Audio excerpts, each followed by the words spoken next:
Divide 57 into two parts whose product is 680।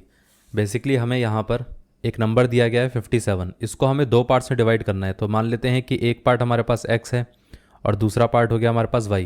तो हम ऐसा बोल सकते हैं कि x प्लस वाई कितना रहेगा 57, और इन दोनों का जो प्रोडक्ट है उसने कितना दे रखा है, उसने कहा है कि इन दोनों का जो प्रोडक्ट है वो है 680। इतना क्लियर है। अब देखिए इस वाली इक्वेशन से हम ऐसा बोल सकते हैं ना कि यहाँ पर y की वैल्यू कितनी आ जाएगी 57 माइनस एक्स। इसी y की वैल्यू को हम इस इक्वेशन में रिप्लेस कर देते हैं। तो यहाँ पर ये कितना आ जाएगा x into 57 minus x is equal to 680। So ये आ जाएगा 57x माइनस का x square is equal to 680। So ये वाला पार्ट पूरा लेफ्ट साइड पे चला जाएगा। तो यहाँ पर बचेगा क्या, ये बचेगा 0 is equal to x square minus का 57x प्लस 680। सो हमारे पास एक क्वाड्रेटिक इक्वेशन बनकर आती है x square minus 57x plus 680 is equal to 0।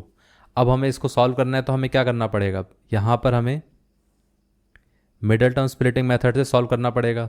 तो हमें ऐसे दो नंबर चाहिए जिनका सम क्या होगा माइनस का 57, और इनका प्रोडक्ट क्या होना चाहिए, इसका प्रोडक्ट होगा 680।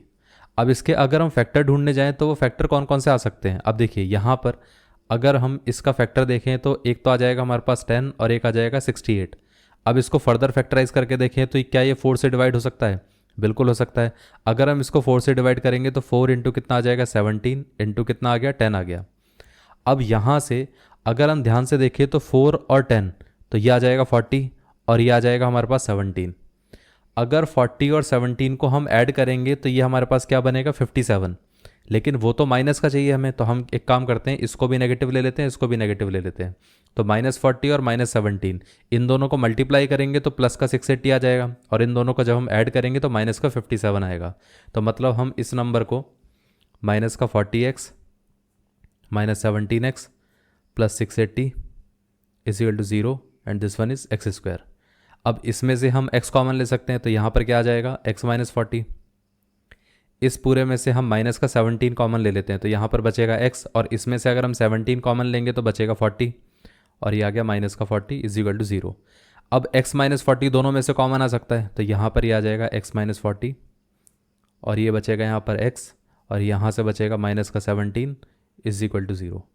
अगर ये वाली वैल्यू 0 के साथ इक्वेट होगी तो यहाँ पर x की वैल्यू आ जाएगी 40, और अगर ये वाली वैल्यू यहाँ पर 0 के साथ इक्वेट होगी तो x की वैल्यू आ जाएगी हमारे पास 17।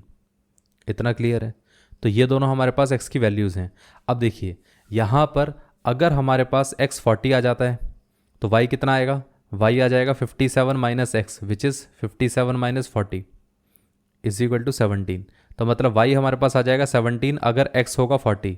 अगर यहाँ पर हमारे पास x की वैल्यू 17 आती है तो y कितना आएगा, तब यहाँ पर y आ जाएगा 57 minus 17 which is equal to 40।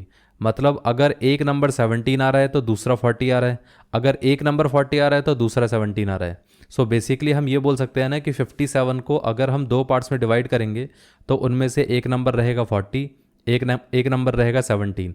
इन दोनों पार्ट्स में डिवाइड करने के बाद क्या होगा 57 में ऐसा होगा कि इन दोनों नंबर्स का जो प्रोडक्ट रहेगा वो 680 भी रहेगा, और साथ में इन दोनों का जो सम है वो 57 रहेगा। ये पार्ट क्लियर हो गया। इसका मतलब हमारे पास वो दो नंबर्स कौन कौन से हैं 40 एंड 17, ये है। इतना क्लियर है। तो ये हमारा आंसर होगा। ये पार्ट क्लियर हो गया। अगर आपको स्टेटमेंट के फॉर्म में लिखना है तो आप इस तरीके से लिख सकते हो, hence the required numbers are 40 and 17। That's it. ये आंसर